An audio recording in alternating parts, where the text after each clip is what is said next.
Shout out mga kabalbas! Good morning for today's video. Bibigyan natin ng review itong Kobe shoes na ito. Nakita nyo naman ang box Kobe.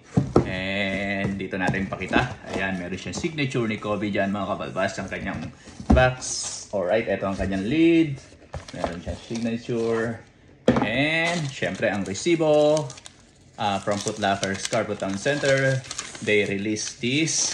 Mamaya pakita na kailan i-release yan.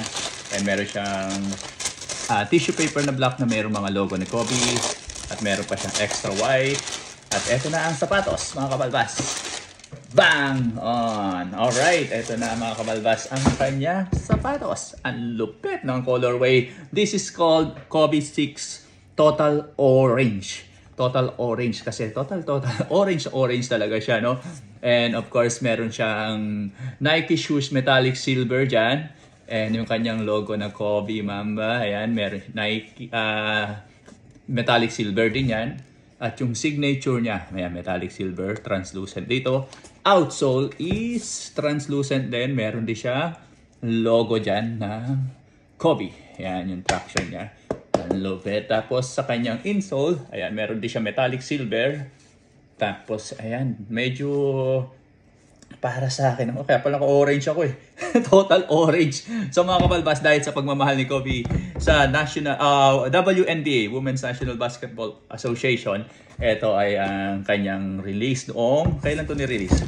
August 18. Ni-release noong August 18 at tayo ay pinalad na makakuha ng size 8.5. Nag-release siya ng August 18 for 235 Canadian plus tax around 265 Canadian dollars. Pero this time, dahil nga ito ay Kobe Bryant at ang bentahan na nito alam ko nasa 400-ish. So depende pa sa size yan. So this is 400 something Canadian dollars.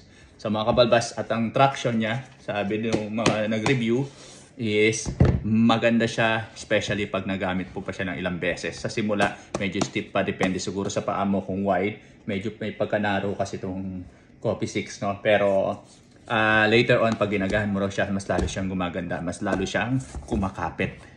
Sabi ng mga naglaro ng basketball ang nag-review. Ako hindi ko pa kasi natatry kasi hindi pa ako nakakalaro. At the same time, hindi ko ba siya ginagamit dahil nga pang benta to. Pero kung walang bibili, gagamitin ko to.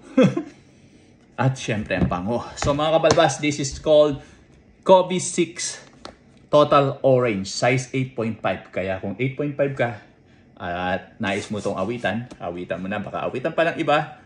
And size 8.5 men's at sa size women's is 10. So 8.5 men's and size 10 women's. Kobe 6 Total Orange. Alright. Again, this is Kuya Balbas and God bless.